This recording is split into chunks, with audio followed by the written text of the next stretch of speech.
Un veteran de război, Andrei, sosește în tăcutul și înghețatul orășel Poiana Liniștii, căutând nu un adăpost, ci un loc unde să-și îngroape amintirile. Umbrele trecutului îl urmăreau ca o haită de lupi tăcuți, iar singura sa alinare era prezența constantă a lui Tunet, ciobănescul său german, a cărui loialitate era singura limbă pe care sufletul său o mai înțelegea. Dar destinul are un mod de a găsi soldații chiar și atunci când aceștia cred că au părăsit câmpul de luptă pentru totdeauna. Într-o zi, în timp ce viscolul ștergea granița dintre cer și pământ, o clipă de neatenție îl aruncă într-o prăpastie ascunsă de zăpadă. O durere ascuțită, ca o lamă de gheață, îi străpunge piciorul, iar întunericul îl înghite. Când se trezește, lumea este un amestec de durere pulsantă și frig mușcător. Este prizonierul propriei sale neputințe, o pradă ușoară pentru moartea albă care îl înconjoară. Dar nu este singur. Tunet, refuzând să-și abandoneze stăpânul, se așează pe pieptul lui un scut viu de blană și căldură împotriva gheții. Orele se scurg, fiecare secundă o victorie fragilă împotriva hipotermiei, menținută în viață de căldura trupului câinelui său. Lătratul său disperat devine un far sonor în pustietate, o chemare care, în cele din urmă, străpunge tăcerea și ajunge la urechile salvatorilor din sat. Când este găsit, imaginea bărbatului rănit, protejat de devotamentul neclintit al animalului său, devine o legendă tăcută, o pildă despre credință care va schimba totul. Salvat și adus în inima comunității, Andrei descoperă că adevăratele bătălii nu se poartă întotdeauna cu arme. Poiana Liniștii, un sanctuar al păcii, este sub asediul unui inamic modern și nemilos, Hydrocorp, o corporație a cărei lăcomie nu cunoaște limite. Cu zâmbete false și promisiuni deșarte, reprezentanții săi vor să construiască un baraj care va scufunda valea, ștergând de pe fața pământului case, amintiri și un mod de viață clădit pe respect și armonie cu natura. Lupta pare pierdută din start. Oamenii simpli ai satului, conduși de înțeleptul bătrân domnul Constantin, par neputincioși în fața mașinăriei legale și financiare a corporației. Dar în ochii lui Andrei, bătrânul mentor vede o scânteie, spiritul unui protector care aștepta doar o cauză pentru care să lupte. Moartea liniștită a lui Constantin nu este un sfârșit, ci o predare de ștafetă. Andrei moștenește cabana sa umilă și odată cu ea o responsabilitate tăcută. Într-o zi, sortând lucrurile mentorului său, descoperă o ladă veche uitată în pod. Înăuntrul nu se află comori materiale, ci ceva infinit mai prețios, actul de proprietate original al văii și statutul de fondare, un document vechi de un secol care declară Poiana Liniștii patrimoniul comunitar protejat, intangibil în fața oricărei entități externe. Adevărul era arma lor.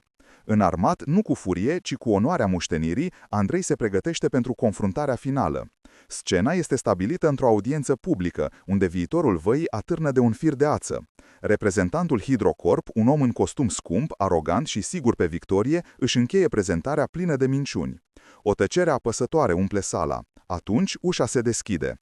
Andrei pășește înăuntru, calm și hotărât, cu Tunet mergând tăgut alături de el. Nu rostește niciun discurs înflăcărat, se apropie de podium și așează documentele îngălbenite de vreme la vedere.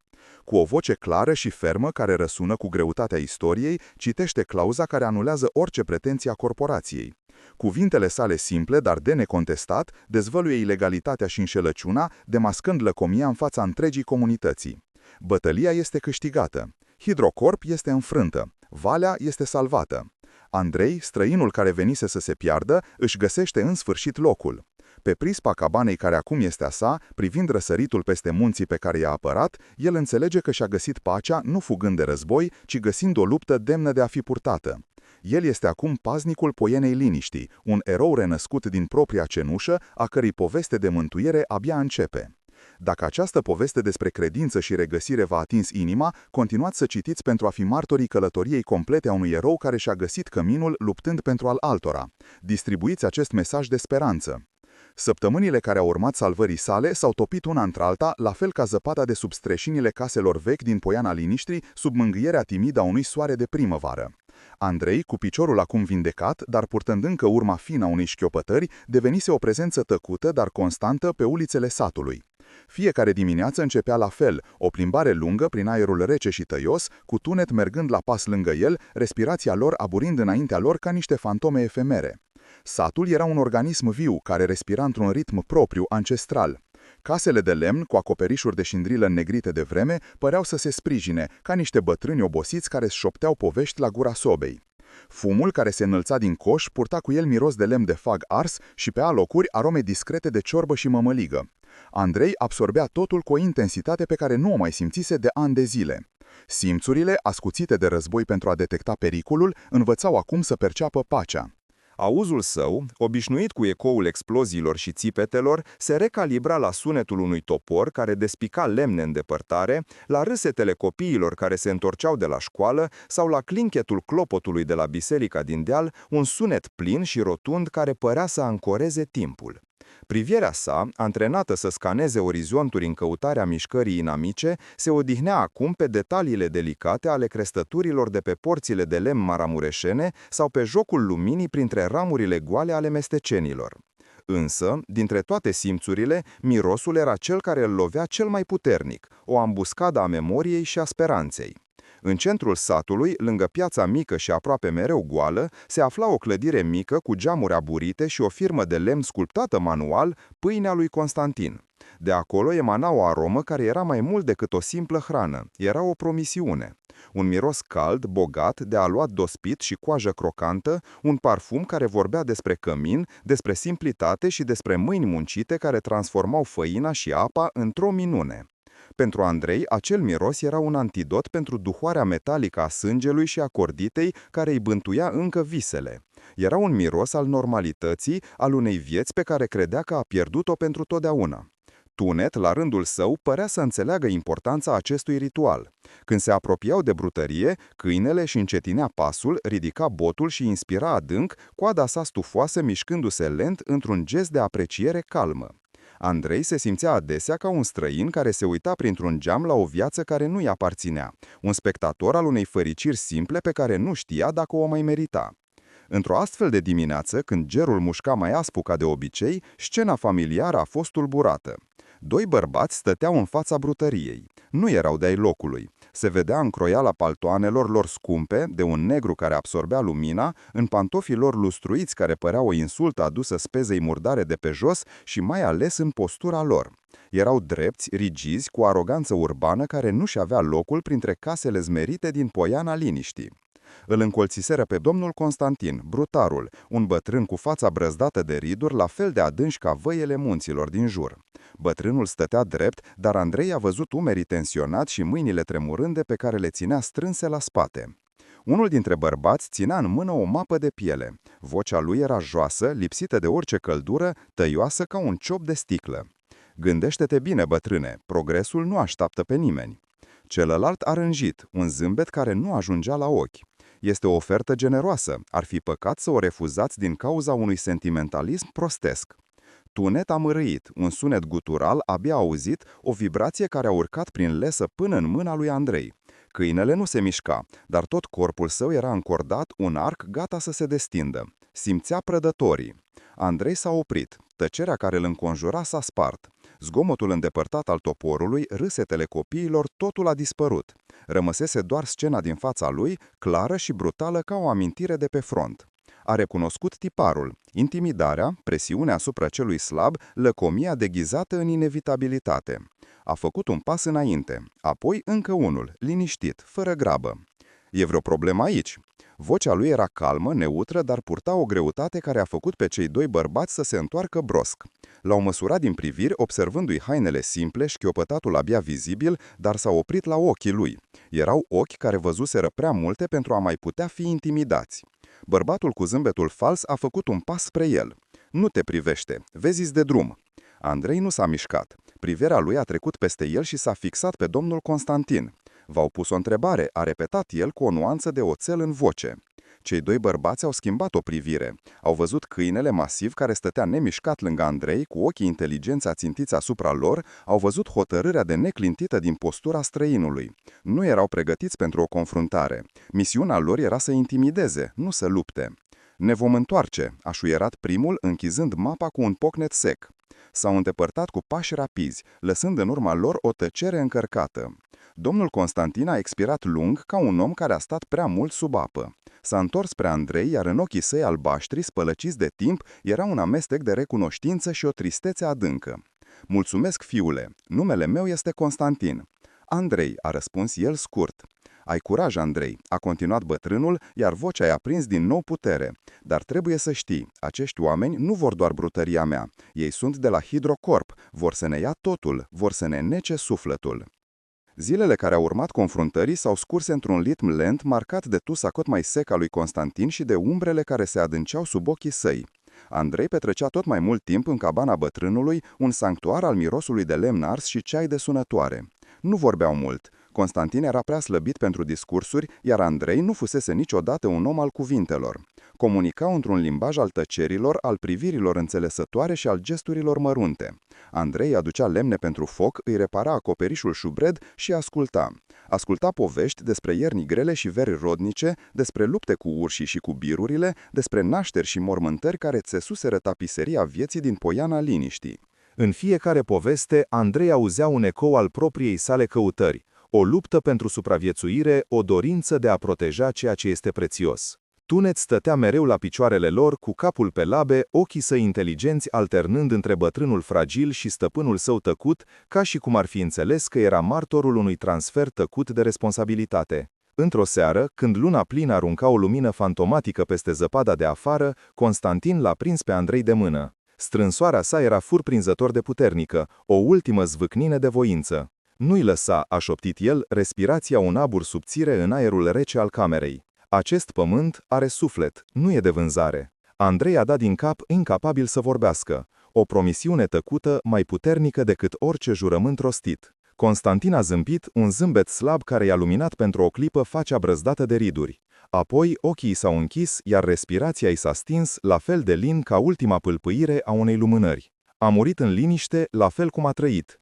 Plecarea sa a lăsat un gol în inima satului, dar pentru Andrei a fost un catalizator. Durerea a fost ascuțită, dar a fost amestecată cu o claritate rece, oțelită. Nu mai putea pleca. Bătălia aceasta era acum și a lui. La citirea testamentului, un document simplu scris de mână, Andrei a aflat, spre surprinderea sa și a întregului sat, că bătrânul îi lăsase totul. Cabana modestă, cărțile vechi și o responsabilitate care i-a păsat pe umeri cu greutatea munților din jur. Simțea că trebuie să facă mai mult. Trebuia să găsească o armă, o fisură în armura legală a Hydrocorp. S-a hotărât să caute prin fiecare colț al cabanei, nu ca un moștenitor, ci ca un soldat care își cercetează terenul înainte de luptă, căutând un avantaj ascuns lăsat în urmă de generalul său căzut. A început cu podul, un loc pe care Constantinul menționase rare ori, descriindu-l ca pe un cimitir al lucrurilor uitate. Urcând scara șubredă, împingând chepengul greu, Andrei a fost întâmpinat de un aer stătut, o capsulă a timpului care păstra mirosul de praf, lemn uscat și naftalină.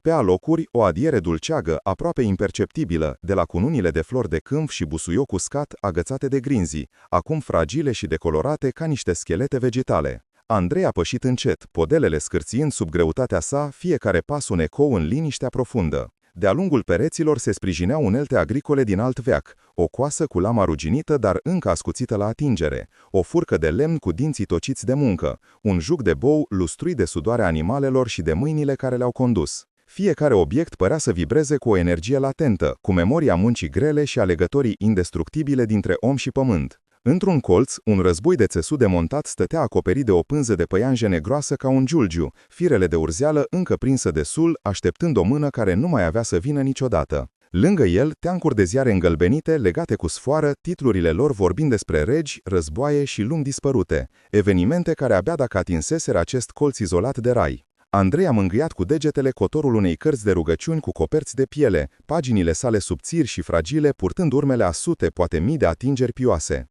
A ridicat un soldățel de plumb, vopseaua sa scorojită dezvăluind metalul gri de dedesubt, o jucărie a unui copil care era acum probabil un bătrân sau o amintire. Fiecare obiect era o piesă dintr-un puzzle, iar imaginea pe care o formau era cea a continuității, a rezistenței, a unei vieți simple dar demne. Aici, în acest pod prăfuit, Andrei a înțeles mai bine ca oricând ce anume apărea. Nu era vorba doar de un râu și o vale, era vorba despre acest fir neîntrerupt de existență, despre memoria colectivă a unei comunități care a supraviețuit prin muncă, credință și respect reciproc. Lăcomia Hydrocorp nu voia doar să inunde pământul, voia să nece aceste povești, să șteargă aceste amintiri, să reducă totul la o cifră într-un bilanț contabil. Aici, în tăcerea încărcată de istorie, furia sa tăcută s-a transformat în hotărâre rece ca gheață. În spatele unui cufăr vechi, plin cu haine de moli, a observat ceva. O ladă mică din lemn de stejar întunecat de vreme, fără lacăt, dar închisă cu o curea de piele uscată și crăpată. A îngenunchiat. Tunet s-a apropiat și s-a așezat lângă el, adulmecând lemnul vechi. Cu o grijă aproape reverențioasă, Andrei a desfăcut curea. A cedat cu un trosnet sec. A ridicat capacul. Înăuntru, învelite într-o bucată de pânză de lin, nu se aflau bijuterii sau bani. Se afla un teanc de documente. Le-a scos la lumină în raza de soare care tăia întumericul. Erau acte scrise de mână, cu o caligrafie elegantă, de altă dată. Primul era actul de proprietate original al văii, semnat de primii fondatori. Dar documentul de dedesubt a fost cel care i-a tăiat respirația. Era statutul de fondare al comunității Poiana Liniștii. A citit cuvintele cu voce tare, șoptit, ca pe o rugăciune. Vocea sa răsuna ciudat în tăcerea podului. Acest pământ, binecuvântat de Dumnezeu, va rămâne pe veci un bun al comunității, un sanctuar pentru copiii noștri și copiii copiilor noștri. Se constituie prin acest act un fond comunitar perpetual, indivizibil și inalienabil, protejat prin lege și prin jurământul nostru în fața oricărei entități externe, fie ea stat sau corporație, care ar căuta să-i schimbe natura sau să-i înstrăineze bogățiile. Andrei a ridicat privirea de pe hârtia îngălbenită. Cuvintele sclipeau în lumina prăfuită. Nu erau doar litere așternute pe o pagină, erau un zid, o fortăreață legală construită cu un secol în urmă de oameni cu viziune, care înțeleseseră că cel mai mare pericol nu vine de la fiarele pădurii, ci de la lăcomia oamenilor. Ochii săi s-au fixat pe fereastra rotundă, privind peste valea pe care acum știa cum să o apere. A strâns documentele în mână, simțind greutatea lor, greutatea istoriei și a speranței. Constantin nu-i lăsase doar o cabană, îi lăsase arma decisivă. Coborârea din pod a fost ca o întoarcere dintr-o altă lume. Andrei ținea documentele în mână, pergamentul vechi și fragil simțindu-se mai greu și mai solid decât orice armă pe care o purtase vreodată. Aerul rece al dimineții i-a lovit fața, dar în interiorul său ardea o flacără nouă, o căldură pe care nu o mai simțise de la focul de tabără alături de camarazii săi, înainte de o misiune decisivă. Știa ce are de făcut. Arma era în mâinile sale, dar o armă este inutilă fără un soldat, iar o bătălie nu poate fi câștigată de un singur om. Avea nevoie de o armată. Armata sa era acest sat, de oameni simpli, cu inimile frânte de teamă și resemnare. În acea seară, clopotul bisericii a bătut într-un ritm neobișnuit, nu pentru rugăciune, ci pentru adunare. La cererea lui Andrei, primarul, un om bun, dar copleșit de situație, chemase tot satul la căminul cultural. Când Andrei a intrat, câtunet mergând tăcut și demn la piciorul său, a fost întâmpinat de o mare de ochi. Ochi care îl priveau cu un amestec de curiozitate, speranță și, mai presus de orice, o îndoială adânc înrădăcinată. A urcat pe mica scenă de lemn, a așezat documentele pe pupitrul prăfuit și a așteptat ca tăcerea să se așeze. "Aceștia suntem noi," a spus el, cu o voce calmă, dar care a umplut fiecare colț al sălii. "Aceasta este legea noastră, moștenirea noastră." A citit cu voce tare clauza care proteja valea. Un murmur a străbătut mulțimea. O scânteie de speranță. Apoi, o voce aspră s-a ridicat din spate. "Hârtii vechi, ce sunt niște hârtii vechi în fața avocaților și banilor lor? Ne vor zdrobi în tribunal." Era fierarul, un bărbat masiv, cu mâinile pătate de funigine și cu disperarea întipărită pe față. Alții au dat din cap în semn de aprobare. Scepticismul era ca o travă răspândindu-se rapid. Alții au dat din cap, îi șoptit altcineva. "E prea târziu." Andrei a lăsat să vorbească. Nu i-a contrazis. În schimb, a privit peste ei, ochii săi de soldat scanând nu indivizi, ci starea de spirit a întregii unității. A văzut umerii lăsați, privirile plecate, mâinile frământate în poală. A recunoscut semnele. Era moralul unei trupe pe punctul de a se destrăma înainte ca lupta să înceapă. Andrei a rămas tăcut pe scenă, lăsând valul de neîncredere să spele sala și să se spargă de liniștea sa. Pentru el, acest spațiu nu mai era un simplu cămin cultural, se transformase într-o sală de briefing strategic, iar oamenii din fața lui nu erau doar vecini speriați, ci un pluton demoralizat care trebuia regrupat. Ochii săi, antrenați să citească topografia unui câmp de luptă, analizează acum peisajul uman. A văzut terenul înalt, bătrânii satului, așezați în primele rânduri, ale căror fețe, deși obosite, păstrau o demnitate tăcută, ca niște stânci erodate de timp, dar încă de neclintit. Ei erau ancora morală a comunității. A identificat flancurile vulnerabile, tinerii, adunați în grupuri lângă pereți, șoptind între ei, cu o energie nervoasă care putea fi canalizată fie spre revoltă, fie spre capitulare. În centrul sălii se afla nucleul rezistenței, bărbații și femeile în putere, părinții, cei care aveau cel mai mult de pierdut.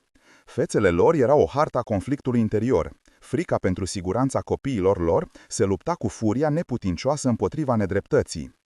Andrei simțea aerul rece care se strecura pe sub ușă, un memento constant al lumii exterioare, al amenințării corporatiste care stătea la pândă, la fel ca un inamic care înconjoară o tabără. Sala mirosea a praf, a lemn vechi și a lână udă de la hainele oamenilor, un miros al umilinței și al luptei pentru supraviețuire. Dar sub toate acestea, Andrei a simțit ceva mai profund, ceva ce un străin nu ar fi putut percepe, o legătură nevăzută care îi unea pe toți, țesută din generații de nunți, botezuri și înfundări împreună și din ierni grele vândurate împreună și din bucuria recoltelor împărtășite. Aceasta era forța lor, o forță de care ei nu erau conștienți. A închis ochii pentru o secundă și nu se mai afla în poiana liniștii. Se afla într-un cort prăfuit în mijlocul deșertului, în fața oamenilor săi, cu o noapte înainte de o operațiune de care depindeau viețile tuturor. Atunci, ca și acum, frica era palpabilă. Atunci, ca și acum, sarcina sa nu era să le promită o victorie ușoară, ci să le reamintească pentru ce luptă și să le ofere un plan.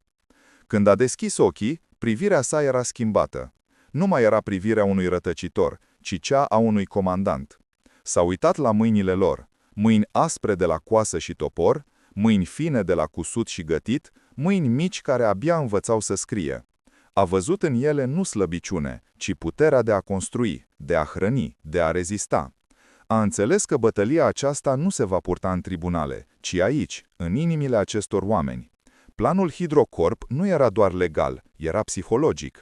Voiau să-i facă să creadă că sunt singuri, neînsemnați și neputincioși. Sarcina lui Andrei era să le arate exact contrariul. Și adres vocea. Tăcerea a revenit, de data aceasta mai atentă. Aveți dreptate, a spus el, iar cuvintele au surprins pe toată lumea. Acestea sunt doar hârtii. Puterea lor nu stă în cerneala de pe ele, ci în noi, în hotărârea noastră de a le onora. A coborât de pe scenă și a început să meargă printre ei, încet, cu tunet la un pas în urma sa. Am fost soldat. Am învățat că o bătălie nu se câștigă întotdeauna de cel cu armele mai mari, ci de cel cu strategia mai bună și de cel care refuză să cedeze. S-a oprit în fața fierarului. Inamicul nostru se așteaptă să ne fie frică, se așteaptă să ne certăm între noi, se așteaptă să renunțăm. Noi nu le vom da ceea ce se așteaptă. Privirea lui Andrei a cuprins întreaga sală. Nu vă cer să luptați cu furci și topoare. Violența este arma celor care nu mai au argumente. Noi avem adevărul de partea noastră. Vom lupta altfel. A început să schițeze planul. Vocea sa era calmă, metodică, plină de o autoritate pe care nimeni nu i-o mai auzise. De mâine vom institui un sistem de veghe. Vom lucra în schimburi. 2 persoane, în fiecare moment, vor supraveghea drumul de acces în vale, fără confruntare, doar observare. Vom nota fiecare mașină, fiecare persoană, fiecare mișcare. Vom aduna informații. A arătat spre tinerii de lângă perete. Voi veți fi mesagerii noștri. Veți asigura comunicarea rapidă în tot satul, fără telefoane, față în față. Inamicul nu trebuie să ne intercepteze planurile. S-a întors către femei. Voi veți fi inima operațiunii noastre. Veți organiza provizii, ceai cald pentru cei de veghe, mâncare, veți menține moralul ridicat. O armată nu poate lupta fără sprijin. Apoi s-a adresat tuturor. Când vor veni din nou reprezentanții lor, nu vom vorbi cu ei. Niciun cuvânt. Vom ieși din case și vom sta în tăcere. Vom forma un zid uman tăcut. Le vom arăta că suntem uniți. Le vom arăta că această vale are un singur glas, chiar și atunci când tace. Pe măsură ce vorbea, transformarea era vizibilă. Umerii s-au îndreptat, privirile s-au ridicat. Murmurul de îndoială a fost înlocuit de o tăcere încărcată de hotărâre.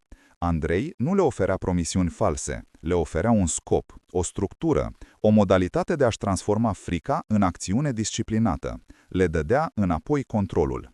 Fierarul a fost primul care a făcut un pas în față. Voi face eu primul schimb de veghe, a spus el, cu vocea sa de tunet acum fermă. Apoi învățătoarea. Voi organiza copiii să facă desene despre ce iubesc la valea noastră. Le vom lipi pe toate ferestrele. Unul câte unul, oamenii s-au ridicat, fiecare oferindu-se să facă ceva. Scepticismul se topise, înlocuit de o energie colectivă, o putere pe care nu știau că o posedă. Andrei, străinul, rătăcitorul, devenise fără să-și dea seama liderul lor. Săptămânile următoare au schimbat fața Poienei Liniștii. Rezistența tăcută și organizată a avut un efect neașteptat. Echipele de topografi de la Hidrocorp au fost întâmpinate nu cu furie, ci cu zeci de săteni care stăteau în tăcere, privindu-i.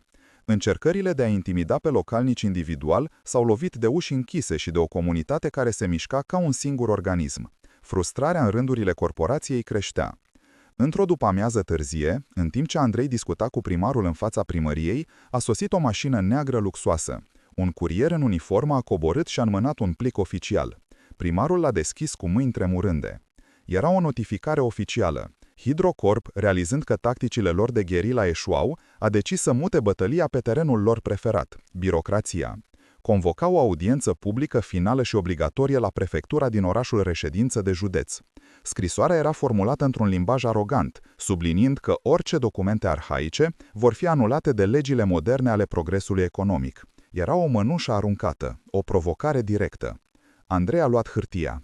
A citit cuvintele reci, calculate, și a simțit o undă de gheață. Știa ce înseamnă asta. Bestia, provocată, nu se mai ascundea în umbră. Se pregătea să dea lovitura finală în văzul tuturor. Sala de audiențe de prefectură era un spațiu conceput pentru a intimida, un templu modern al birocrației, unde sufletele erau cântărite pe balanța legilor reci și impersonale. Aerul era stătut și artificial, pompat printr-un sistem de ventilație al cărui zumbet constant și monoton forma o coloană sonoră a anxietății. Lumina venea de la panouri fluorescente încastrate în tavanul înalt, o lumină albă, nemiloasă, care scotea în evidență fiecare rid de pe fețele sătenilor și făcea ca paltoanele scumpe ale avocaților de la Hidrocorp să pară și mai negre ca niște găuri în țăsătura realității. Andrei stătea pe o bancă de lemn lăcuit, în rândul al treilea, o prezență tăcută și solidă în mijlocul micii sale armate de oameni simpli. Simțea sub degetele lemnul rece și neted al băncii, o senzație care îl ancora în prezent. În stânga sa, fierarul își frământa mâinile masive noduroase, o contradicție vie între forța sa fizică și neputința pe care o simțea acum. În dreapta, învățătoarea strângea la piept o geantă uzată, ca și cum ar fi conținut toate speranțele satului. Andrei le simțea frica. Era o prezență palpabilă în sală, un miros acru de transpirație și disperare care se amesteca cu parfumul scump al reprezentanților corporației și cu izul de praf al draperiilor grele de catifea bordo. Privirea sa a scanat metodic încăperea. În față, pe un podium ridicat, se aflau 3 oficiali cu fețe impasibile, prinse între ciocanul legii și nicovala influenței politice. În fața lor, la o masă lungă de mahon care strălucea sub lumina artificială, stătea inamicul, o echipă de 3 avocați conduși de un bărbat la vreo 50 de ani, cu părul grizonant tuns perfect și un zâmbet subțire, plin de o siguranță de sine arogantă. Vorbeau în șoaptă, răsfoind documentele legate în dosare de piele, mișcările lor fiind precise și calculate. Erau prădători în habitatul lor natural. În spatele sălii, câțiva jurnaliști de la ziarele locale stăteau plictisiți, pregătiți să scrie cronica unei victorii anunțate. La picioarele lui Andrei, Tunet stătea perfect nemișcat, doar vârful cozii sale mișcându-se ocazional pe podeaua de gresie. Câinele nu scotea niciun sunet, dar prezența sa era o declarație de forță tăcută. Ochii săi inteligenți urmăreau fiecare mișcare a avocaților, ca și cum ar fi înțeles perfect cine este amenințarea. Pentru Andrei, câinele era mai mult decât un companion. Era flancul său, santinela sa, o amintire vie a loialității pure într-o lume plină de trădare. În buzunarul interior al hainei simțea greutatea familiară a documentelor învelite în pânză. Nu erau doar hârtii, erau moștenirea lui Constantin, jurământul fondatorilor, singura lor armă. Nu simțea teamă. Simțea o claritate rece, o concentrare absolută pe care o cunoștea atât de bine din misiunile sale. Aștepta. Așa cum un lunetist așteaptă momentul perfect, secunda de neatenție a inamicului, clipa în care o singură acțiune precisă poate schimba cursul întregii bătălii. Avocatul principal de la Hidrocorp s-a ridicat. Tăcerea s-a adâncit, întreruptă doar de zumzetul ventilației. Domnule prefect, onorată comisie, a început el cu o voce unsuroasă care umplea sala. Suntem aici pentru a discuta despre progres, despre viitor. A urmat un discurs impecabil, plin de grafice colorate proiectate pe un ecran, de cifre care promiteau prosperitate și de termeni legali meniți să amețească și să copleschească. A vorbit despre interesul național strategic, despre eficiență energetică și despre pachete de compensare generoase. Fiecare cuvânt era o lovitură de baros în inima sătenilor. Andrei le vedea fețele cum se întunecă, cum speranța se scurge din ei ca nisipul dintr-o clepsidră. Avocatul a făcut o pauză dramatică, plimbându-și privirea disprețuitoare peste oamenii din sală. Înțelegem atașamentul sentimental, a continuat el pe un ton condescendent. Dar legea este clară. Legea exproprierii pentru cauză de utilitate publică prevalează asupra oricăror aranjamente locale arhaice. Progresul nu poate fi oprit de o mână de nostalgici. A așezat pe masă un teamp de dosare. Avem toate avizele, toate aprobările, procedura este legală, legitimă și, mai presus de toate, finală. S-a așezat. Victoria sa părea absolută. Prefectul a tușit, pregătindu-se să rostească verdictul inevitabil. În acea clipă de tăcere apăsătoare, când totul părea pierdut, un scaun a scârțiit. Andrei s-a ridicat. Toți ochii s-au întors spre el. Nu a spus nimic. A început să meargă spre podium, calm, deliberat, cu șchiopătatul său abia vizibil. Tunet s-a ridicat odată cu el și l-a urmat, un pas în spate, o umbră loială și protectoare. Avocatul a privit cu o iritare amuzantă. Dacă cetățeanul are vreo plângere personală, există formulare. Andrei l-a ignorat. A ajuns în fața mesei comisiei și cu o mișcare lentă a scos din haină documentele vechi învelite în pânză de in. Le-a așezat cu grijă pe lemnul lustrat. Acestea nu sunt plângeri personale, a spus Andrei. Vocea sa nu era puternică, dar era clară și fermă, tăind aerul stătătot al sălii. A desfăcut documentul îngălbenit de vreme. Ochii săi s-au fixat pe prefectul. Statutul de fondare al comunității Poiana Liniștii, anul 1898. Voi citi un singur articol. Articolul 7. Protecția perpetuală. Și adrez vocea și a citit rar și apăsat, fiecare cuvânt răsunând ca o lovitură de clopot. Acest pământ, binecuvântat de Dumnezeu, va rămâne pe veci un bun al comunității, un sanctuar pentru copiii noștri și copiii copiilor noștri. Se constituie prin acest act un fond comunitar perpetual, indivizibil și inalienabil, protejat prin lege și prin jurământul nostru în fața oricărei entități externe, fie ea stat sau corporație, care ar căuta să-i schimbe natura sau să-i înstrăineze bogățiile. Acest act are putere de lege fundamentală pentru acest teritoriu și nu poate fi anulat sau contrazis de nicio reglementare ulterioară care nu are acordul unanim al descendenților fondatorilor. Când a terminat, o tăcere profundă, de necrezut, a umplut sala. Nu mai era tăcerea fricii, ci tăcerea șocului. Avocatul de la Hidrocorp a izbucnit într-un râs forțat. Absurd, o bucată de hârtie veche. E un document istoric, nu unul legal. Dar prefectul nu mai asculta. S-a aplecat și a luat documentul în mâini cu o grijă neașteptată. Ochii săi, până atunci plictisiți, erau acum larg deschiși, studiind sigiliile vechi și semnăturile caligrafiate. Unul dintre consilierii săi, un bărbat mai în vârstă, expert în istoria juridică a regiunii, s-a aplecat și a șoptit ceva la ureche. Fața prefectului a pălit. S-a ridicat în picioare. Acest document, a început el, cu o voce schimbată, este autentic și, conform codului civil din acea perioadă, actele de fondare cu clauză de inalienabilitate perpetuă sunt încă în vigoare, sunt protejate de legea patrimoniului. S-a uitat direct la avocatul Hidrocorp, iar în ochii săi nu mai era deferență, ci o furie rece. Domnilor, cererea dumneavoastră se bazează pe o premiză falsă. Acest pământ nu poate fi expropriat, niciodată. Timpul a părut să înghețe pentru o secundă. Apoi, din spatele sălii, s-a auzit un singur sunet, o palmă, lovind alta. Fierarul se ridicase și aplauda, cu lacrimi și roindu-i pe fața brăzdată de funigine. Apoi învățătoarea, apoi încă unul și încă unul, până când întreaga sală a erupt într-un tunet de aplauze și strigăte de bucurie, un val de sunet care a spulberat aroganța corporației și a spălat anii de teamă. Andrei a rămas nemișcat. privind la oamenii săi, la fețele lor luminate de o fericire pură. Nu simțea euforia victoriei, ci greutatea calmă a unei atorii împlinite. În mijlocul haosului fericit, privirea sa s-a întâlnit cu cea unui jurnalist tânăr care îl privea cu un respect profund. Jurnalistul a ridicat reportofonul ca și cum ar fi vrut să pună o întrebare, dar a ezitat, înțelegând că momentul era prea mare pentru cuvinte. Victoria era completă, dar Andrei știa că războiul pentru a păstra acea victorie abia începuse. Anii au trecut, curgând la fel de statornic și de curat ca râul pe care Hidrocorp nu reușise să-l îmblânzească. Poiana Liniștii nu doar că a supraviețuit, a înflorit.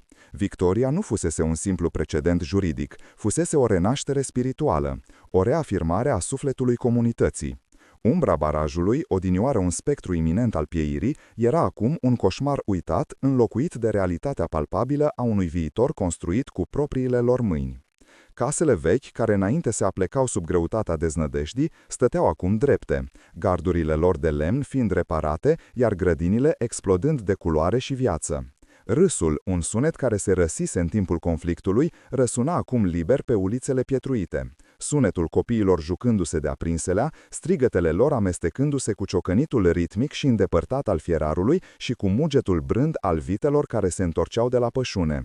Aerul însuși părea diferit, mai ușor, îndulcit de mirosul de rășină din pădure și de aroma bogată, dătătoare de viață, a pâinii proaspăt coapte, care emana acum zilnic din inima satului. Andrei, catalizatorul acestei transformări, devenise ancora sa tăcută. Rătăcitorul bântuit dispăruse, înlocuit de brutarul satului. Zilele sale începeau cu mult înainte ca soarele să se ivească peste crestele munților, în sanctuarul cald și plin de praf de făină, care fusese odată a lui Constantin. Mâinile sale, care odinioară dezasamblaseră puști și se pregătiseră pentru reculul unei lovituri de lunetist, se mișcau acum cu un alt fel de grație exersată, frământând aluatul, modelând pâini, forța lor fiind reorientată de la distrugere la creație. Disciplina vieții de soldat își găsise o nouă expresie pașnică. Deșteptarea era cântatul unui cocoș îndepărtat.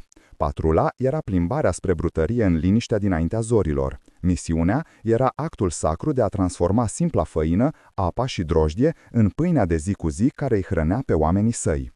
Rar ori vorbea despre trecutul său, dar acesta era acolo, în intensitatea tăcută a privirii sale, în economia mișcărilor sale, în simțul neclintit al datoriei cu care îngrija cuptoarele. Nu mai fugea de fantomele sale, le-a dădut un nou scop. Ele erau santinelele care îl țineau vigilent, amintirea pierderii care îl făcea să prețuiască viața pe care o proteja acum. Fiecare pâine pe care o scotea din cuptorul încins era un act de sfidare la adresa întunericului, o declarație că viața, simplitatea și comunitatea vor triumfa întotdeauna. Tunet, acum un senior venerabil cu blana argintie în jurul botului și o lentoare demnă în pas, era umbra sa constantă. Magnificul ciobănesc german stătea întins pe podeaua rece de piatră a brutăriei, ochii săi inteligenți urmărind fiecare mișcare a lui Andrei, prezența sa fiind o mărturie tăcută a călătoriei pe care o împărtășiseră. Era un simbol viu al loialității care salvase un om și prin el o întreagă vale. Andrei găsise mai mult decât pace, găsise un cămin în cel mai profund sens al cuvântului. Cunoștea numele fiecărui copil care venea după o chiflă caldă, grijile fiecărei mame, prindierea fiecărui tată. Nu mai era un străin care privea din afară. Era vatra din centrul comunității, oferind nu doar hrană, ci și căldură, stabilitate și asigurarea tăcută că erau în siguranță. Oamenii nu-l mai priveau cu curiozitate sau recunoștință, ci cu o afecțiune profundă, ca pe unul de-al lor, ca pe un stâlp al lumii lor. Brutăria era mai mult decât o afacere. Era un monument al credinței lui Constantin și o promisiune pentru viitor. Un loc unde moștenirea crecutului era coaptă proaspătă în fiecare dimineață, iar mirosul ei alunga orice urmă de frică. O fetiță cu codițe împletite a intrat în brutărie, lăsând ușa deschisă în urma ei. Un val de aer rece de dimineață s-a amestecat cu căldura dinăuntru. "Bună dimineața, domnule Andrei," a spus ea cu o voce cristalină. Andrei s-a întors de la cuptor, fața sa luminată de un zâmbet. Un zâmbet autentic, care îi ajungea acum la ochi, ștergând ultimele umbre. "Bună dimineața, Ancuța! Pâinea ta e caldă și te așteaptă." A luat o pâine rumenă de pe raft și a întins-o. Apoi, cu o mișcare rapidă, a adăugat o chiflă mică aburindă. "Și asta e pentru drum."